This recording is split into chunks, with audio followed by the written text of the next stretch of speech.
Flight attendant asked 3 black brothers to deboard based on body odor, but their call to 𝐒𝐭𝐨𝐫𝐲 dad grounded the flight. "You 3 need to get off this plane immediately."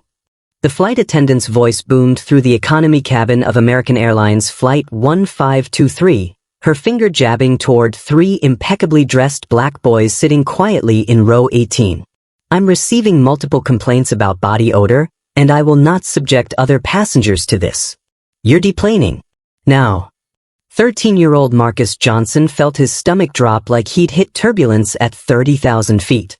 Beside him, his brothers, 11-year-old Isaiah and 9-year-old Caleb, stared up at the flight attendant with confusion and rising panic written across their young faces. "Ma'am, I don't understand," Marcus said, his voice shaking despite his attempt to sound calm.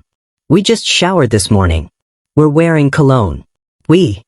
I don't need excuses." The flight attendant, her name tag read Linda Patterson, cut him off with a dismissive wave. "Multiple passengers have complained. I can smell it from here.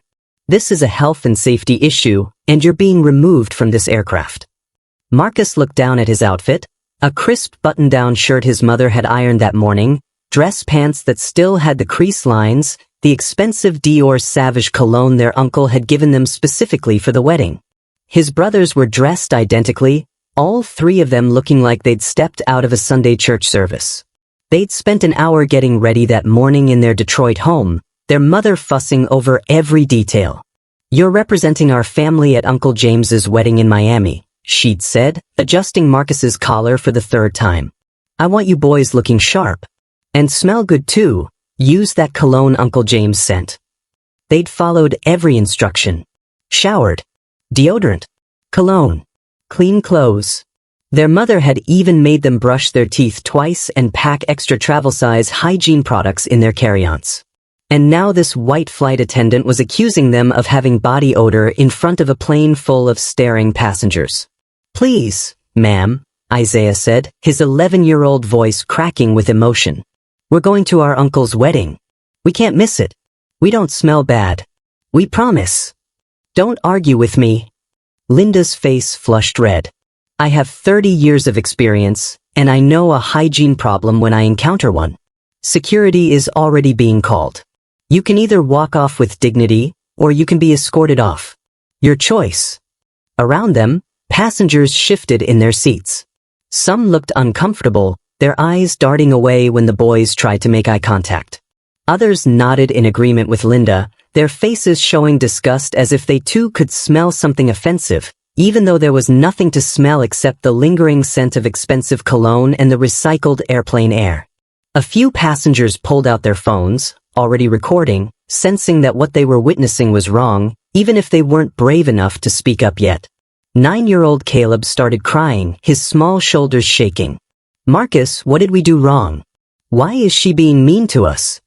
Marcus wrapped his arm around his youngest brother, fighting back his own tears, trying to be the strong oldest brother even though he felt like the floor was dropping out beneath him. They were just kids. Well-dressed, well-mannered kids who'd been excited about their first solo flight to their uncle's destination wedding in Miami. And now they were being thrown off a plane based on a lie so transparent, so obviously rooted in racism, that even some of the white passengers were starting to look troubled. "Ma'am, I really think there's been a mistake," Marcus tried one more time, his voice steadier now, pulling from some reserve of courage he didn't know he had. "Can we please just talk to a supervisor? Can someone verify?" "The only verification needed is my professional judgment," Linda snapped. "And I'm telling you that you're creating an unpleasant environment for other passengers. Now move. Security will be here any moment." What Linda Patterson didn't know, what she couldn't possibly know as she stood there radiating authority and self-righteousness, was that the phone in Marcus's pocket was about to change everything. Because their father, James Johnson Sr., wasn't just any dad worried about his kids. He was the CEO of American Airlines. And in exactly 90 seconds, Marcus was going to make a call that would ground Flight 1523 and end Linda Patterson's 30-year career in the most spectacular way imaginable. Now let me ask you something that'll cut straight to your soul. Have you ever been accused of something you didn't do, something designed specifically to humiliate you, to make you feel less than human, all because of the color of your skin? Ever watched children, actual children, be subjected to racist lies disguised as health concerns or safety protocols? If you think body odor complaints about well-groomed black people are legitimate, if you believe this kind of weaponized disgust is acceptable, then this story isn't for you. But if you know in your bones that what Linda just did to Marcus, Isaiah, and Caleb is textbook racism, the kind that hides behind false complaints and manufactured concerns, then you need to watch until the very end. Drop your experiences in the comments. When have you been accused of something fabricated just to remove you from a space? When have you seen this weapon of false hygiene complaints used against black people? Hit that like button if you recognize this pattern of discrimination. Share this video because people need to see how racism operates in 2024, and subscribe to Hyper Racism channel because what happens in the next 90 seconds will prove that sometimes, just sometimes, the people you target have power you never imagined. Linda Patterson has no idea whose sons she just humiliated. And the reckoning is coming faster than this plane can taxi. The Johnson brothers had been counting down to this day for 6 months. Ever since their Uncle James had video called from Miami with his fiancée Maria, showing off the engagement ring and announcing the destination wedding, Marcus, Isaiah, and Caleb had been planning every detail of their trip. Uncle James wasn't just their uncle, he was their hero. A successful architect who'd put himself through college, who sent the boys birthday cards with handwritten notes about believing in themselves, who FaceTimed them every Sunday to ask about school and sports and life. When their mother had gone through a difficult divorce 3 years ago, Uncle James had been there, flying to Detroit every other weekend to take the boys to Tigers games, to museums, to anywhere that made them feel like kids again instead of casualties of adult problems. This wedding was supposed to be special. The boys' first time flying alone, a mark of growing up, of being trusted.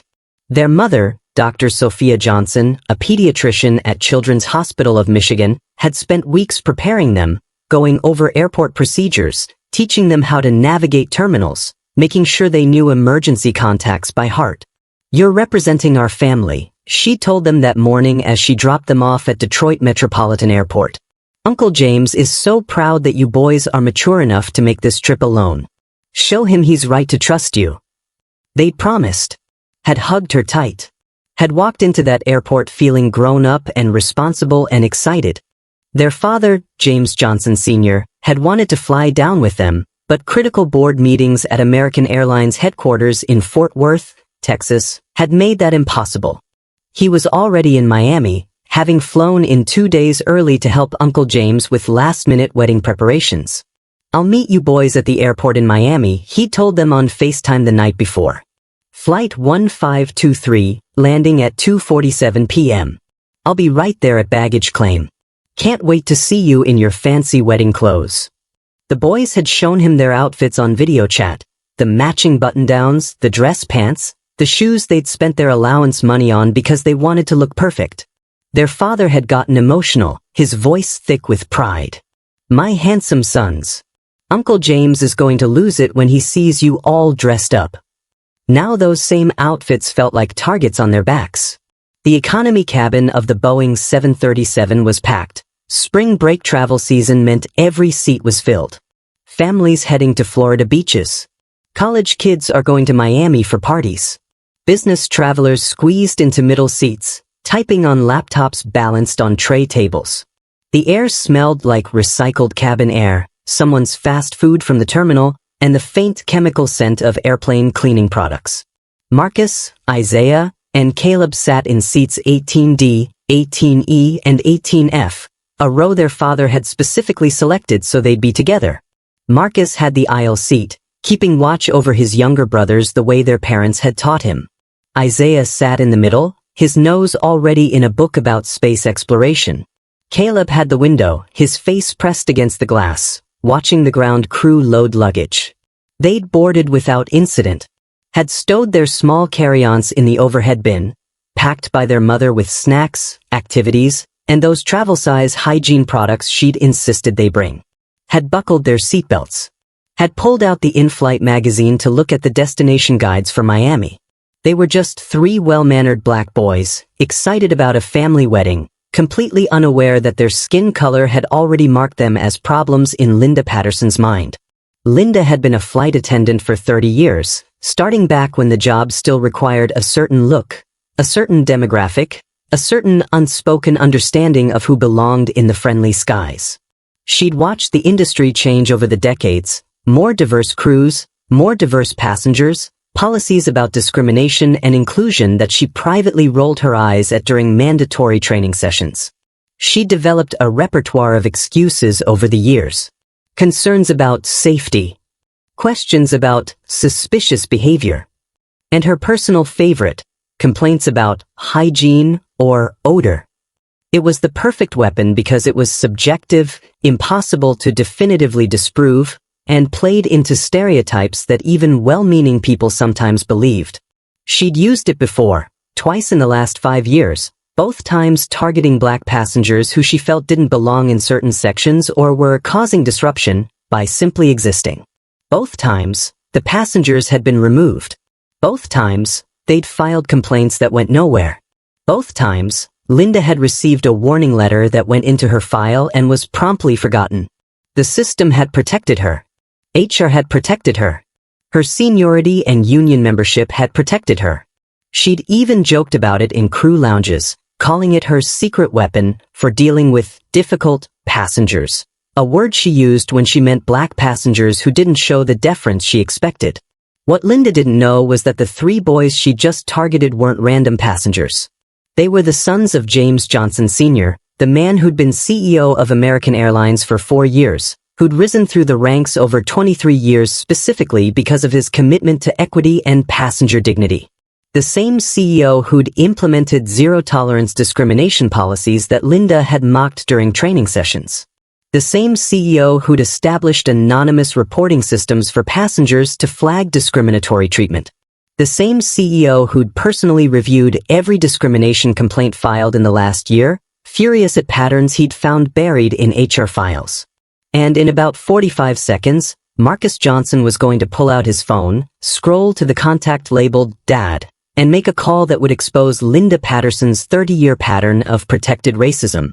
At American Airlines headquarters in Fort Worth, James Johnson Sr. sat in a conference room, half listening to a presentation about fuel efficiency initiatives. His mind was on his boys, checking his watch, calculating that they should be boarding right about now. He'd set up a flight tracking app on his phone, watching Flight 1523 status, planning to head to Miami Airport early so he'd be there the moment they landed. His phone buzzed. A call from Marcus's number. James smiled, expecting his son to be calling with excitement about boarding, about the adventure of flying alone. He stepped out of the conference room to answer. "Hey, buddy, you boys all settled in?" The sob that came through the line made James's blood freeze in his veins. "Dad," Marcus's voice was thick with tears he was trying to hold back. "Dad, they're making us get off the plane. The flight attendant says we smell bad. But we don't it. We're wearing the cologne and everything and we showered, and I don't understand why." James's world tilted on its axis. His hand gripped the phone so tight his knuckles went white. "What flight attendant? What's her name?" "Linda Patterson." "Dad, everyone's staring at us. Caleb's crying. They're calling security. Dad, please." "Marcus, listen to me very carefully," James said, his voice controlled in a way that took every ounce of his willpower. "Do not get off that plane. Tell that flight attendant your father is on the phone and wants to speak with her. Right now." Marcus held his phone with shaking hands, looking up at Linda Patterson, who stood in the aisle with her arms crossed, impatience radiating from every inch of her body. "Ma'am, my father wants to speak with you." Linda's eyes narrowed. "I don't have time to talk to parents who want to argue about why their children need to follow rules. You're deplaning. That's final." "Please," Marcus said, his voice stronger now, pulling from some well of courage he didn't know existed. "Just talk to him for 1 minute. Please." "Absolutely not," Linda snapped. "I'm not going to be manipulated by some parent calling to make excuses for poor hygiene. Security will be here momentarily, and they can explain the situation to your father when you're removed from the terminal." Isaiah, sitting in the middle seat, spoke up quietly. "We don't smell bad, ma'am. We're wearing cologne. Do you want to check? We have the bottle in our bag. Linda's face flushed an angry red. Are you seriously arguing with me right now? A child is telling a flight attendant with 30 years of experience that she's wrong about what she can smell. She raised her voice deliberately, making sure surrounding passengers could hear. This is exactly the kind of disrespectful behavior that got you reported in the first place. We weren't disrespectful, Marcus said, desperation creeping into his voice. We've been sitting here quietly since we boarded. We haven't done anything wrong. Multiple passengers complained, Linda insisted, gesturing vaguely around the cabin. I'm not making this up. There were concerns about odor, and as the senior flight attendant, I'm addressing those concerns. Which passengers? Marcus asked, emboldened by his father's voice still on the phone, telling him to stand firm. Can you tell us who complained? Linda's eyes flashed with anger at being questioned. I don't have to disclose that information to you. Passenger complaints are confidential. But I can assure you, the concerns are legitimate and multiple people have. I didn't smell anything, a voice interrupted from across the aisle. A middle-aged black woman in seat 18A leaned forward, her expression troubled. I've been sitting right next to these boys since boarding. There's no odor problem. If anything, they smell like they bathed in cologne. Linda spun toward her, defensive now. Ma'am, I appreciate your input, but I'm the flight crew here, and I'm responding to legitimate complaints from. From who? Another passenger spoke up, this one an elderly white man in row 19. Because I haven't heard anyone complaining. And I've got a pretty sensitive nose. These kids smell fine to me. Me too, added a young woman in row 17. This seems really unfair. They're just sitting there. Linda's composure cracked further as more passengers began murmuring, some in agreement with her, others clearly uncomfortable with what they were witnessing. The cabin was divided in real time, some people nodding along with Linda's authority, others recognizing the situation for what it actually was, 3 well-dressed black children being targeted with a fabricated complaint. This is not a democracy. Linda's voice rose sharply. I don't need passenger approval to enforce airline policies. I've received complaints, I've assessed the situation, and these 3 are being removed. End of discussion. She reached for Marcus's arm, trying to physically pull him from his seat. Marcus jerked back, phone still pressed to his ear, his father's voice urgent and commanding on the other end. Ma'am, please don't touch me, Marcus said firmly. My dad really needs to talk to you. He said it's important. He said, I don't care what your daddy said. Linda shouted now, completely losing her professional demeanor. You're coming with me right now, or security will drag you off. All 3 of you. Caleb's crying intensified. Isaiah wrapped his arm around his youngest brother, trying to comfort him while fighting back his own tears. Around them, phones were definitely out now, at least a dozen passengers recording the confrontation, the videos already being uploaded to social media with hashtags about airline discrimination. Ma'am, this is James Johnson Sr., and I need you to listen to me very carefully. James's voice came through Marcus's phone speaker, loud enough for Linda and the surrounding passengers to hear. You're making a serious mistake right now. Linda barely glanced at the phone. Sir, I don't know who you think you are, but threatening a flight attendant is a federal offense. Your sons are being removed for hygiene violations, and if you continue to interfere, I'll have airport police deal with your entire family when they land, wherever they manage to get a flight to after being banned from this one. I'm not threatening you, James said, his voice colder than Marcus had ever heard it. I'm warning you. Those 3 boys are my sons. They showered this morning. They're wearing Dior Sauvage cologne that costs $140 a bottle. They're dressed for their uncle's wedding. And you're removing them based on a fabricated complaint because you saw 3 well-dressed black children and decided they didn't belong on your aircraft. That's not true. Linda protested, but her voice had lost some of its certainty. Something in James's tone, in his precise language, in his calm authority, was making her nervous. Then tell me the name of one passenger who complained, James said. Just one. Give me a seat number. Linda's mouth opened and closed. I don't have to provide that information to. You don't have it because there are no complaints, James interrupted. You made this up. You profiled my sons. And in about 30 seconds, you're going to understand exactly how catastrophic that decision was. Who do you think you are? Linda demanded, her false confidence returning. Some angry parent calling to bully airline staff? I've dealt with people like you for 30 years. You can't intimidate me. My name is James Johnson Sr., he said quietly, and I'm the CEO of American Airlines. The silence that followed was absolute. Linda's face went from red to white in seconds. The passengers who'd been recording gasped audibly. Even the people who'd been defending Linda suddenly looked horrified, understanding that they'd just watched a flight attendant destroy her career in real time. That's impossible, Linda whispered, but her voice shook. You're lying. You're just saying that too. Flight 1523 is about to be grounded, James said, his voice carrying through the cabin now as surrounding passengers leaned in to hear. The captain is receiving a call right now from my office. That aircraft is not taking off until I personally review what happened here. And Linda Patterson, your 30-year career just ended. Linda grabbed for Marcus's phone, trying to snatch it away, but Marcus held tight. Around them, passengers were frantically Googling James Johnson American Airlines 𝐒𝐿, their faces showing recognition and shock as search results confirmed what Linda didn't want to believe. The intercom crackled to life. Ladies and gentlemen, this is Captain Rodriguez. We're experiencing a brief delay and have been asked to return to the gate. We apologize for the inconvenience. Linda's legs seemed to give out. She grabbed the nearest headrest for support, her face contorting with panic and denial. No, this can't be happening. I was just doing my job. I was following protocols.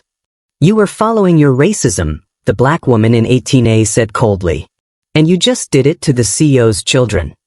As the plane slowly moved back toward the gate, Erica stood frozen in the aisle in complete shock. Marcus looked at his brothers and said something that would be quoted in articles and think pieces for months afterward. See? Dad always says the truth matters. Always. But even as passengers applauded, even as Linda Patterson's world collapsed around her, one question burned in everyone's mind. What exactly was James Johnson Sr. going to do when he got his hands on the full story? Flight 1523 docked back at gate C14 with a mechanical thunk that seemed to echo Linda Patterson's career hitting rock bottom. She stood in the aisle, frozen, her mind racing through 30 years of employment that were evaporating before her eyes. Around her, passengers whispered and recorded, their phones capturing every moment of her public unraveling. The aircraft door opened, and James Johnson Sr. appeared in the entryway like an avenging angel in a tailored suit. At 6'1" with salt and pepper hair and an expression that could freeze lava, he commanded immediate attention. Behind him came airport security, the gate supervisor, and a woman carrying a tablet that Marcus recognized from video calls, his father's chief of operations. Dad! All three boys shouted in unison, unbuckling their seatbelts and rushing forward. James caught them in his arms, holding all three at once, feeling Marcus's shoulders shake with relief, Isaiah's tight grip around his waist, Caleb's face buried in his chest as the 9-year-old finally let out all the tears he'd been holding back. I've got you, James whispered, his voice thick with emotion. I've got you, boys. You're safe now. You're safe. He held them for a long moment, not caring about the spectators, not caring about the videos, just needing to feel his sons in his arms and know they were okay. When he finally released them, his eyes found Linda Patterson, and the temperature in the cabin seemed to drop 10 degrees. Ms. Patterson, James said, his voice controlled but carrying an undercurrent of fury that made even innocent passengers shift uncomfortably. I'm James Johnson Sr., CEO of American Airlines. And you just racially profiled my sons. Linda's mouth worked soundlessly. Her training kicked in reflexively, defend, deflect, deny. Sir, I was responding to legitimate passenger complaints about. Stop, James interrupted, his tone sharp enough to cut glass. Don't insult my intelligence, and don't insult this cabin full of witnesses by continuing that lie. There were no complaints. You looked at 3 well-dressed black boys and invented a reason to remove them because their presence made you uncomfortable. That's not true. I would never. Linda's voice rose defensively. Captain Rodriguez, James called toward the cockpit. Were you aware of any passenger complaints before Miss Patterson called for this aircraft to be grounded? Captain Rodriguez appeared in the cockpit doorway, his expression grave. No, sir. The first I heard of any issue was when Miss Patterson radioed that she was removing passengers. There were no prior complaints logged with the flight deck. James turned to the gate supervisor who'd accompanied him aboard. Michael, pull the passenger manifest. I want to speak with every single person Miss Patterson claimed complained about my sons. Sir, I can't disclose, Linda started. You can't disclose because there are no complainants, James said flatly. You made it up. Just like you made it up in 2019 when you removed a black family from a flight to Atlanta, claiming their children were disruptive. Just like you made it up in 2021 when you denied boarding to a black businessman claiming he was intoxicated, when multiple witnesses said he was completely sober. Should I continue? Linda's face was drained of all color. Those incidents had been settled quietly, buried in HR files, handled with NDAs and small payouts to make the problems disappear. How did he know about them? I had my team pull your complete employment file the moment my son called me, James continued, as if reading her mind. 30 years with American Airlines. 14 formal complaints, all involving passengers of color. Every single one of them settled quietly with warnings that went nowhere. You've been protected by a system that valued avoiding publicity over protecting passengers from your racism. He pulled out his phone, showing Linda a document his team had sent. This is your pattern, Miss Patterson. 14 incidents.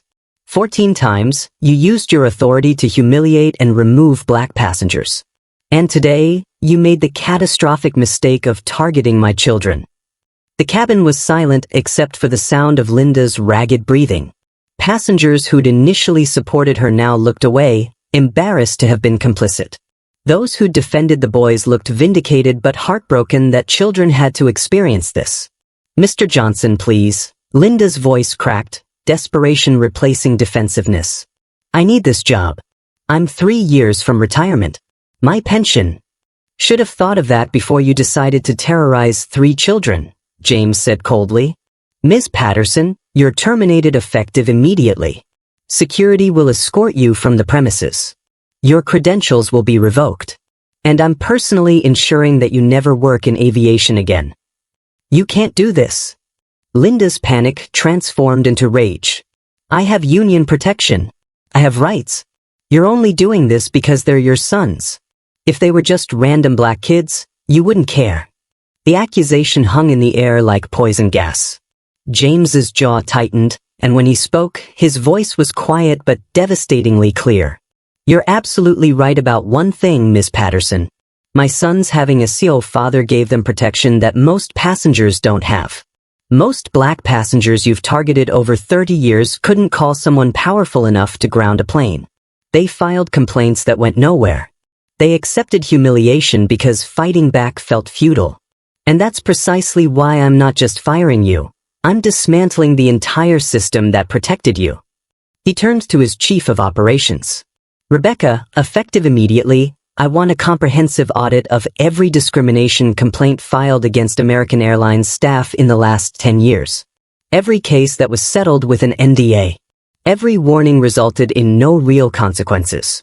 I want names, patterns, and accountability. Sir, that could result in dozens of terminations, Rebecca said carefully. The legal implications. I don't care about the implications, James interrupted. I care about my sons who are 13, 11, and 9 years old, sitting in seats I paid for, wearing clothes their mother pressed this morning, smelling like $140 cologne, being told they're too dirty to fly. I care about every other black child who's experienced this same humiliation without a CEO father to defend them. So yes, Rebecca. Dozens of terminations. Whatever it takes. He looked at Linda one last time. You're not the disease, Miss Patterson. You're a symptom. But you're the symptom I'm going to make an example of, so every other flight attendant, gate agent, and employee with your mindset understands that this ends now. Security moved forward to escort Linda from the aircraft. As they led her down the aisle, she turned back one final time, her face twisted with bitterness. This isn't over. I'll sue. I'll fight this. You'll regret making me your scapegoat. James's expression didn't change. Bring every lawyer you can afford, Ms. Patterson. My legal team has been preparing for cases like this for 4 years. You'll lose. And when you do, I want you to remember 3 boys who just wanted to go to their uncle's wedding and think about whether your 30 seconds of racist power was worth destroying your entire life. As Linda disappeared down the jetway, her protests echoing back into the cabin, James crouched down to his son's level, taking in their tear-stained faces, their rumpled fancy clothes, the trauma he could see settling in their eyes.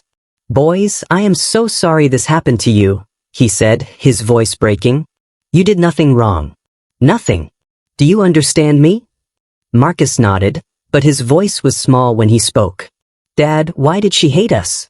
We were just sitting there. And in that question, in that innocent confusion about why hatred had targeted them for simply existing, James heard every black parent's nightmare made real. But he also heard an opportunity. Because his son's trauma, as unfair and wrong as it was, had exposed something that needed exposing. And James Johnson Sr. was about to make sure it mattered. The question was, would one CEO's reckoning actually change an industry, or would this be another viral moment that faded while the rot remained?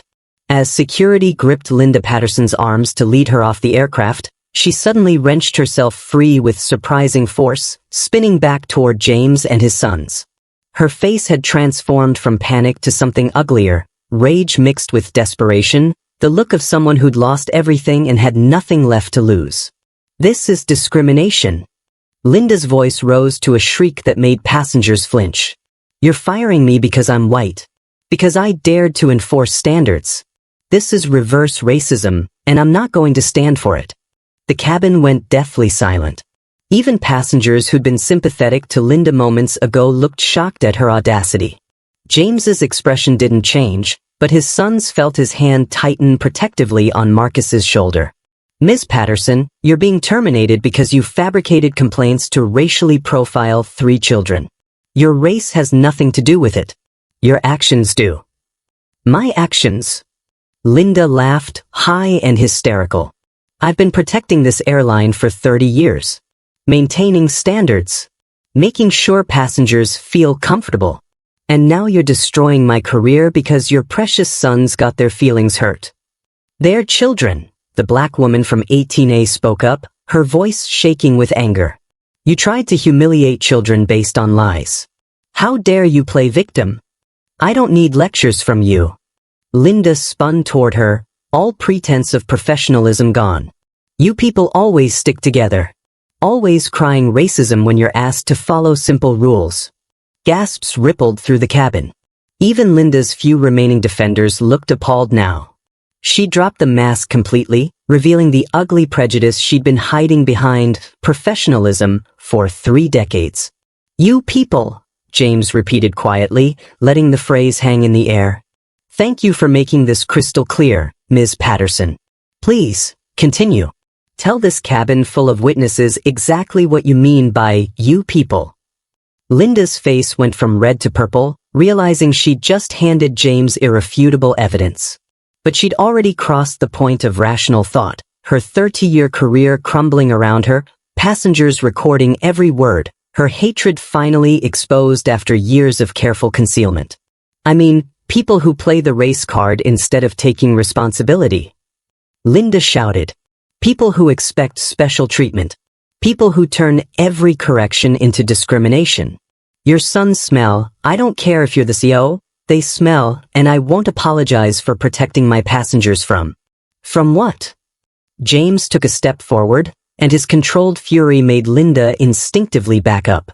From 3 children who showered this morning? Who is wearing expensive cologne? Who has multiple passengers who have testified don't have any odor issue?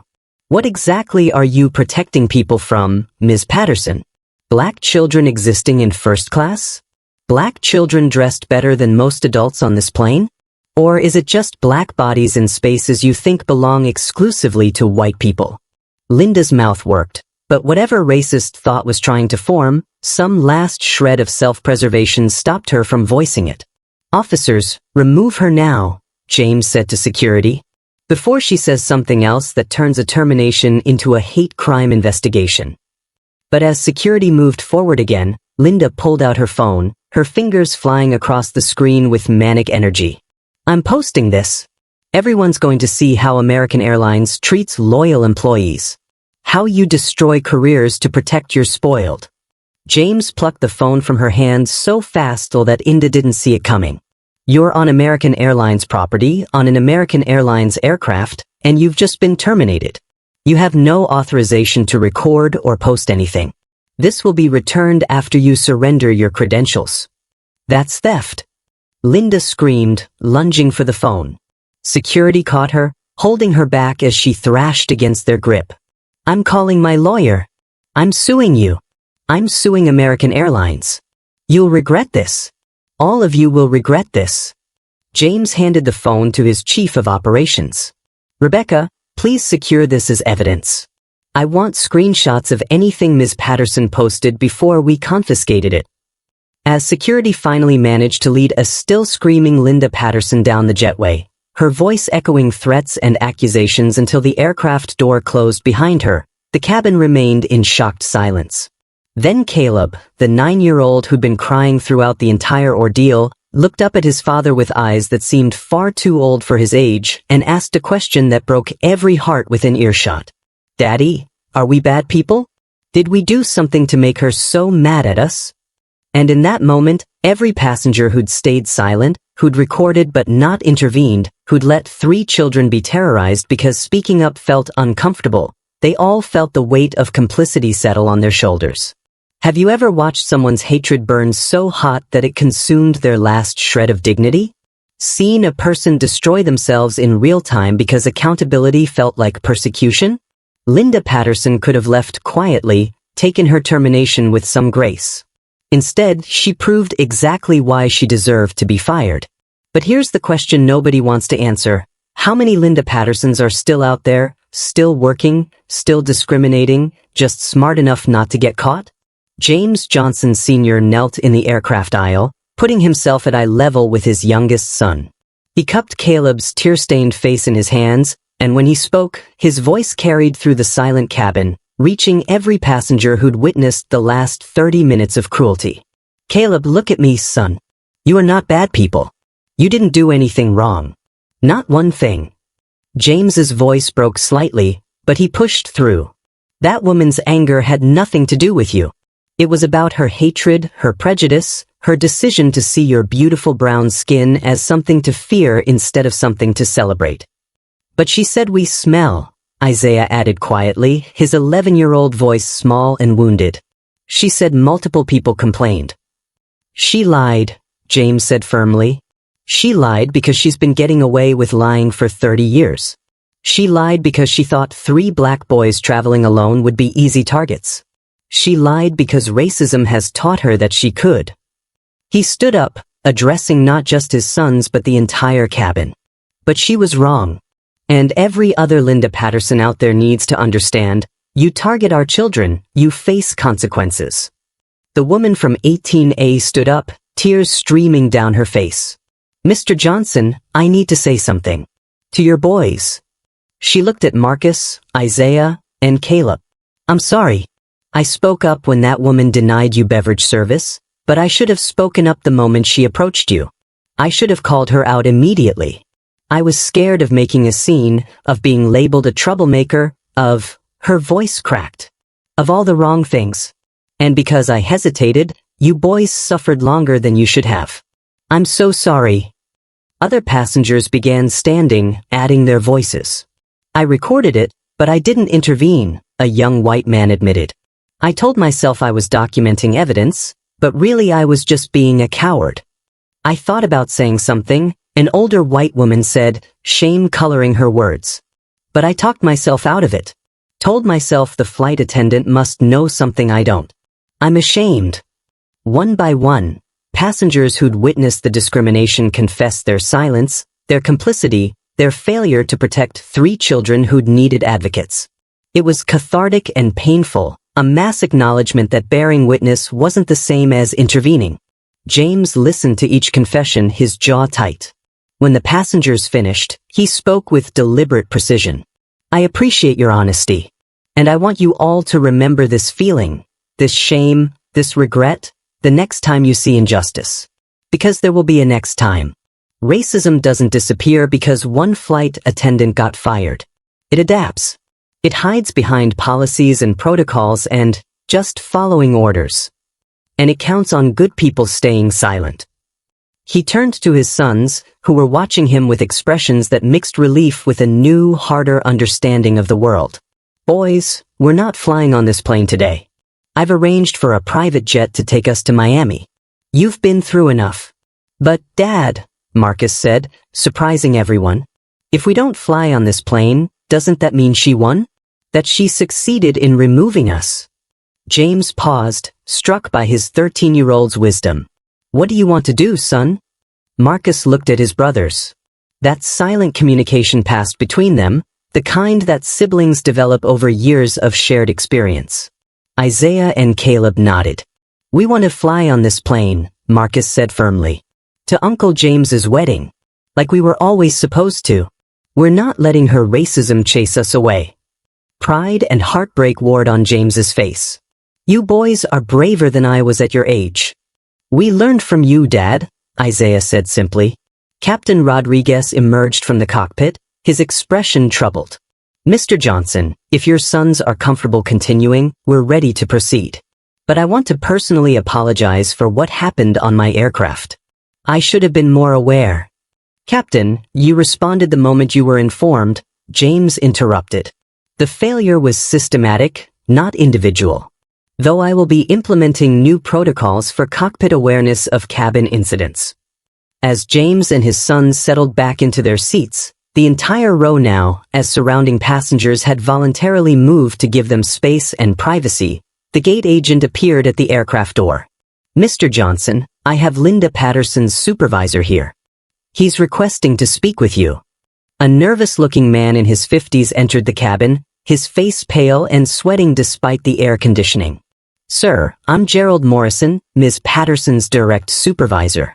I want to assure you that I did not know about her behavior today, and...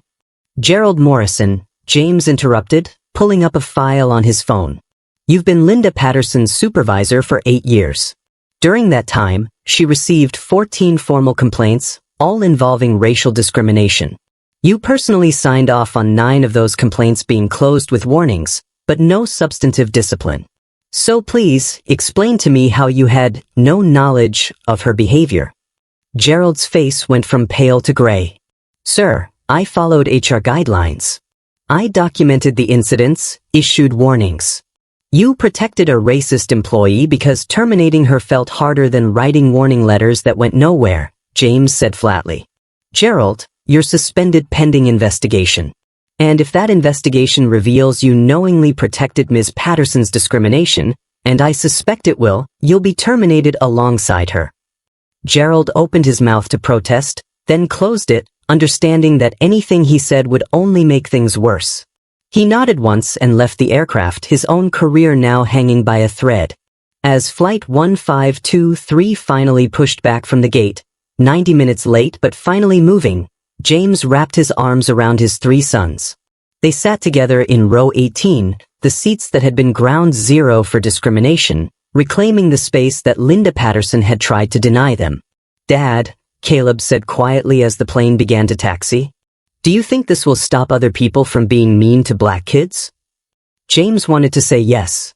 Wanted to promise his 9-year-old that racism would end, that this incident would create lasting change, that the world would be better. But he'd learned long ago that lying to his children about racism did more harm than good. I think, James said carefully, that we made it harder for the next Linda Patterson. We exposed the system that protected her. We proved that actions have consequences. But no, baby, this won't stop all racism. What it will do is show other black kids that speaking up matters, that their voices have power, and that sometimes, not always, but sometimes, justice actually comes. Marcus pulled out his phone, scrolling through social media where the incident was already trending. Hashtag body odor lie was the top hashtag. Millions of black people were sharing their own stories of being accused of smelling bad, of being too loud, of taking up too much space. All the coded language white people used to justify removing black bodies from spaces they wanted to keep white. Look at this, Dad. Marcus showed him a tweet that had 500,000 likes. The Johnson brothers just did what so many of us couldn't. They had a CEO dad who could make their discrimination matter. But we need systemic change so black kids without powerful parents get justice too. James read it twice, feeling the weight of truth in every word. His sons had gotten justice because he had power. But what about all the others? That question would haunt him as he completely restructured American Airlines discrimination policies.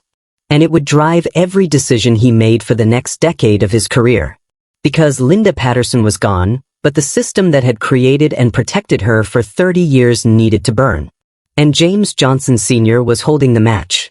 Flight 1523 landed in Miami 3 hours late, but the Johnson brothers barely noticed the delay.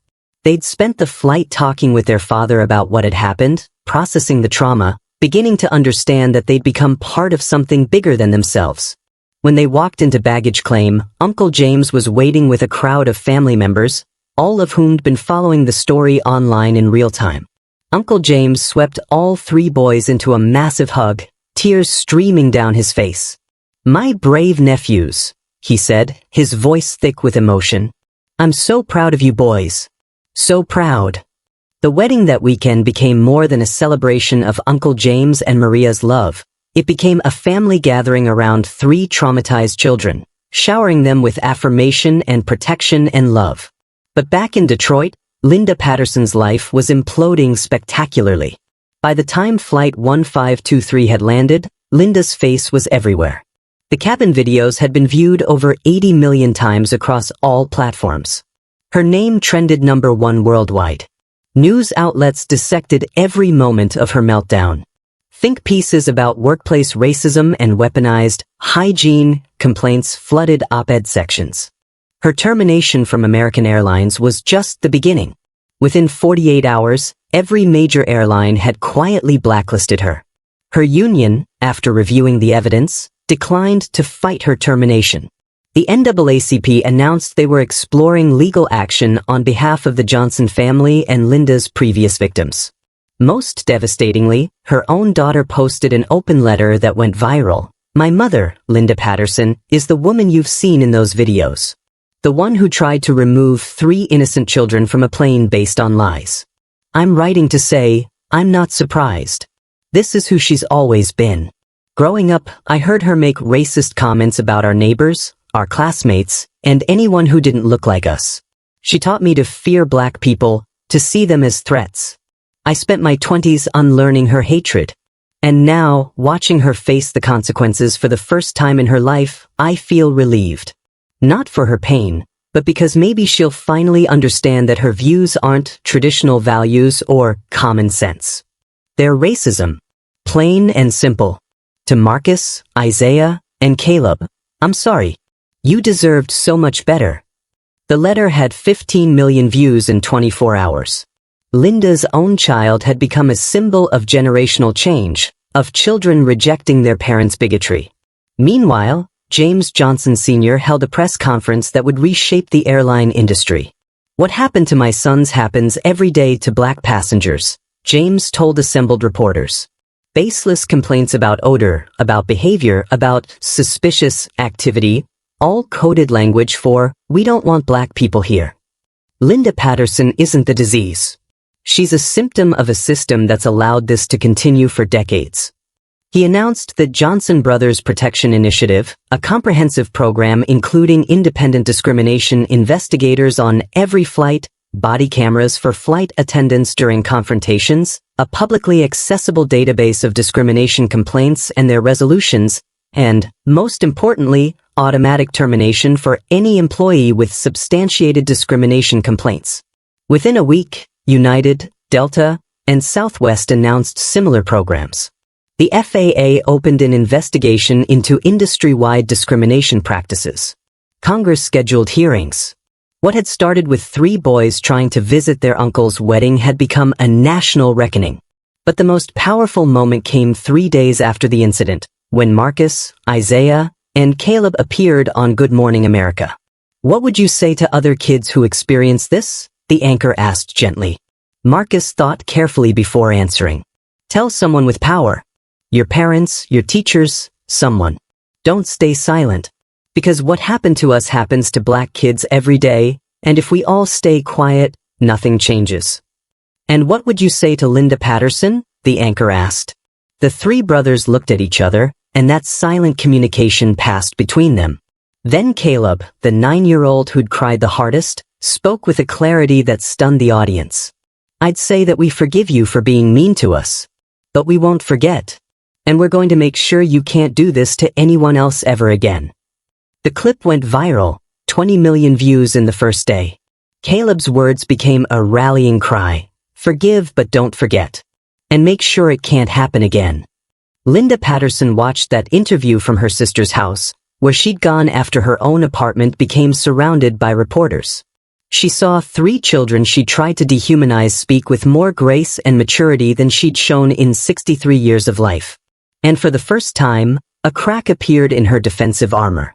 Not full remorse, not yet, but the beginning of understanding that she'd destroyed her own life by clinging to hatred. Whether that understanding would grow into genuine change, or whether Linda would remain bitter and defensive for the rest of her life, only time would tell. But one thing was certain: Marcus, Isaiah, and Caleb Johnson had ensured that her racism had consequences. Real, lasting, career-ending consequences. And that mattered. Have you ever wondered if one viral moment actually changes anything, or if it's just digital outrage that fades when the next scandal hits? The Johnson brothers' story sparked policy changes across an entire industry. But did it change hearts? Did it make the next Linda Patterson think twice? Or did it just make them more careful about getting caught? What do you think? Does public shaming lead to real change? Or does systemic racism just adapt and find new ways to hide?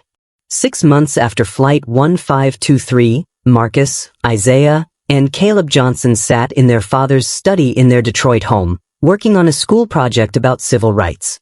Their assignment was to interview someone who'd experienced discrimination and write about how they responded. They decided to interview each other.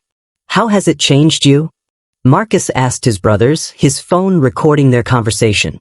"Like, are you different now than you were before that flight?" Isaiah thought for a long moment, his 11-year-old face more serious than it used to be. "I'm more aware. Like, I notice things now. When we're in stores, I see how security watches us differently from white kids. When we're in restaurants, I notice if we get seated fast or if they make us wait while white families get tables first. I never saw that stuff before. Now I can't unsee it." "Me too," Caleb added quietly. The 9-year-old who'd cried the hardest that day now spoke with a gravity that broke his parents' hearts. "And I'm scared sometimes. Like when we have to fly somewhere, I get this feeling in my stomach. What if it happens again? What if the next flight attendant is like Linda?" Marcus nodded, understanding completely. "Dad says that's called hypervigilance. It's when trauma makes you always watch for the next bad thing. Our therapist says it's normal, but we have to work through it so it doesn't control our lives." James Johnson Sr. stood in the doorway, listening to his sons process their experience with a maturity no children should need. Their mother, Dr. Sophia Johnson, stood beside him, her hand in his, both parents fighting tears. "Can I join this interview?" James asked gently. The boys nodded, making space for their father on the couch. James sat down, and for a moment he just looked at his 3 sons, at Marcus growing so tall and mature at 13, at Isaiah's thoughtful eyes that seemed to see too much now, at Caleb's face that had lost some of its childhood innocence. "I want to tell you something I haven't told you before," James began. "When I was 9 years old, Caleb's age, I was kicked out of a swimming pool in Alabama. The owner said black kids made the water dirty. My parents couldn't do anything about it except take me home and try to explain why the world was cruel. I never forgot how powerless I felt that day." The boys listened, rapt. They knew their father had grown up in Alabama during harder times, but he rarely talked about his own experiences with racism. "I built my career partly because I never wanted to feel that powerless again," James continued. I wanted authority. I wanted the ability to protect myself and the people I loved. And when Linda Patterson targeted you boys, I could finally do what my parents couldn't do for me. I could make it right. I could deliver consequences. But Dad, Marcus said softly, what about all the black kids whose parents can't ground planes? What happens to them? James pulled his son close. That's the question that's been keeping me up at night, son. Because you're right, most black kids don't have a CO father. Most families can't fight back the way we did. And that's why what happened to you can't just be about you. It has to be about changing systems so the next 3 black boys on a plane get protection even if their dad isn't powerful. Is that why you started the initiative? Isaiah asked. That's exactly why. The Johnson Brothers Protection Initiative isn't about revenge against Linda Patterson. It's about making sure discrimination has consequences even when the victim doesn't have power. It's about creating accountability that doesn't depend on who your parents are. Sophia joined them on the couch, and for a moment, the Johnson family just sat together in silence, processing the weight of what they'd been through and what they'd built from it. I got a letter last week, Caleb said suddenly, from a kid in California. He's 10, and he's black, and he said a flight attendant was mean to him on a plane, but his parents showed them the rules from your initiative, and the flight attendant got in trouble. He said thank you for making it so people believed him. James felt his throat tighten. You boys turned your trauma into protection for others.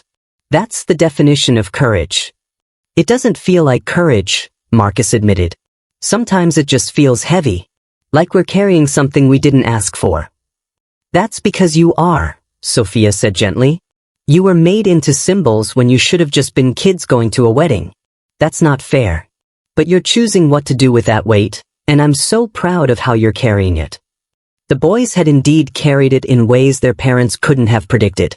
Marcus had started a blog documenting microaggressions he experienced, helping other teens recognize and name discrimination. Isaiah had joined his school's diversity committee, using his story to educate classmates about racism's everyday forms. Caleb, the youngest, had become an advocate for other kids, speaking at school assemblies about standing up to bullies. They hadn't chosen to become activists. Linda Patterson's racism had forced that role on them. But they decided to make it mean something. Do you think Linda Patterson learned anything? Isaiah asked. Like, do you think she gets it now? James considered the question carefully. I don't know, son.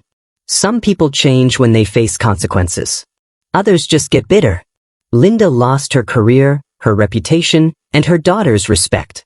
Whether that leads to growth or just resentment, that's up to her. I hope she changes, Caleb said, and the compassion in his 9-year-old voice was remarkable. Not for her. For the next kids she might meet. I hope she learns that we're not scary or dirty or bad. We're just kids.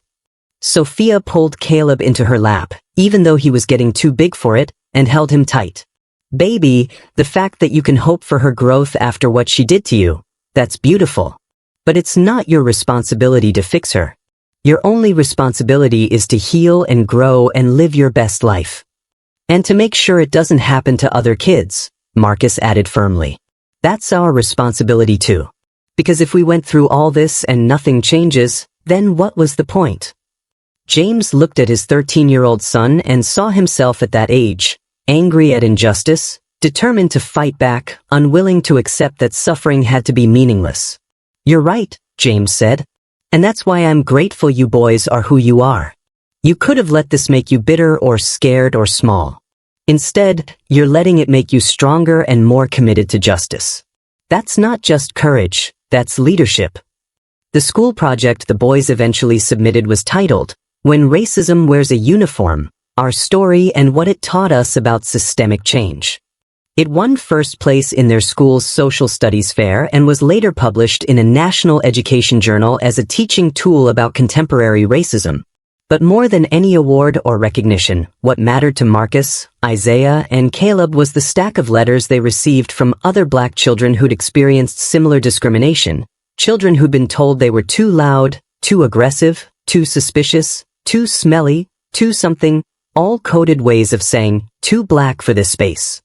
And every letter ended the same way. Thank you for speaking up. Thank you for not staying silent. Thank you for showing me my voice matters too. That was the real legacy of Flight 1523. Not just one flight attendant fired, but a generation of black children learning that their voices had power, that speaking up could create change, that suffering didn't have to be endured in silence. Linda Patterson had tried to remove 3 black boys from a plane because she thought they didn't belong there. Instead, Marcus, Isaiah, and Caleb had removed racism's protective shield and shown the world that black children do belong, everywhere, always, without question. And no, Linda Patterson would ever be able to take that truth away. 1 year after Flight 1523, Marcus, Isaiah, and Caleb Johnson stood at the gate of that same terminal in Detroit Metropolitan Airport, about to board a flight to Los Angeles. Same airline. Same first-class cabin. Same seats, 18D, 18E, 18F. But everything was different now. The flight attendants who greeted them knew their names, treated them with warmth and respect, showed them the new discrimination reporting buttons installed on every seatback screen, part of the Johnson Brothers Protection Initiative that had spread across the entire industry.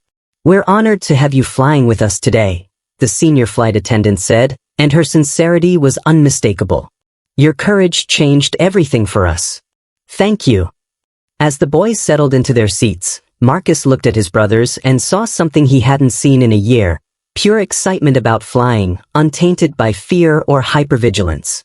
They were healing. Slowly, painfully, but genuinely. James Johnson Sr. watched from the gate, having come to see them off. He wouldn't always be able to protect them. Racism wouldn't disappear because one CEO implemented new policies. But his sons had learned something invaluable, that their voices mattered, that speaking up created ripples that became waves, that even children had power when they refused to stay silent. As Flight 1523, same flight number, deliberately chosen, pushed back from the gate, the 3 brothers looked out the window at their father, who stood watching until they were out of sight. They were no longer just victims of racism.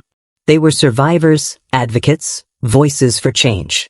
Linda Patterson had tried to diminish them, but instead, she'd forged them into something stronger than she could have imagined. And somewhere in America, another black child was boarding a plane without fear, protected by policies that existed because Marcus, Isaiah, and Caleb had been brave enough to turn their trauma into purpose. That was justice. Not perfect, not complete, but real and measurable and growing. One flight at a time. One protected child at a time. One dismantled system at a time. Until someday, maybe not in their lifetime, but someday, no child would have to experience what the Johnson brothers endured. That was the dream. And it was worth fighting for. Now it's your turn to reflect honestly. Do you think racial discrimination and prejudice can truly end, or will they always exist in different forms, adapting to avoid accountability? What do you believe needs to happen in airlines, schools, stores, workplaces, everywhere, to curb this poison that's infected our society for generations? Do you think serving justice to individual racists like Linda Patterson is enough, or does the entire system need dismantling and rebuilding from the ground up? More importantly, what would you have done in Marcus's position? Would you have had the courage to call your father, knowing it might blow up publicly? And as a passenger on that flight, would you have been the woman who spoke up for the boys? Or would you have been one of the silent majority who recorded but didn't intervene until the CEO arrived? Share your honest thoughts in the comments below. Tell us about times you've witnessed false complaints weaponized against black people, body odor, being too loud, taking up too much space, all the coded ways racism operates in 2024. What did you do? What do you wish you'd done differently? If you want racism to become a thing of the past in our country and world at large, if you want to be like Marcus, Isaiah, Caleb, and James Johnson, using your voice, your platform, your courage to create change, then share this video with someone who needs to hear it and subscribe to this channel. Together, we can amplify these stories. Together, we can create accountability where silence once reigned. Together, we can build a world where 3 brothers can fly to their uncle's wedding without being accused of crimes they didn't commit, without being targeted for the color of their skin, without needing a CEO father to get basic human dignity. Hit that like button if you stand for equality and justice. Drop your experiences and opinions in the comments. This conversation doesn't end with the Johnson brothers story, it continues with yours. And subscribe to stay connected to more stories that expose injustice and inspire action. Thank you for watching Marcus, Isaiah, and Caleb's journey from victims to advocates. Thank you for caring enough to make it to the end. And thank you for being part of the solution, because change starts with people like you deciding that false complaints designed to remove Black bodies from spaces are unacceptable and proving it with your actions every single day. The fight isn't over. Racism didn't end when Linda Patterson got fired. But we're winning one story at a time, one policy change at a time, one protected child at a time. See you in the next story. And remember, when you see injustice, don't just record it. Stop it. Speak up. Intervene. Because silence protects oppressors and your voice, yes, yours, has more power than you know. Together, we're not just witnessing change. We're creating it.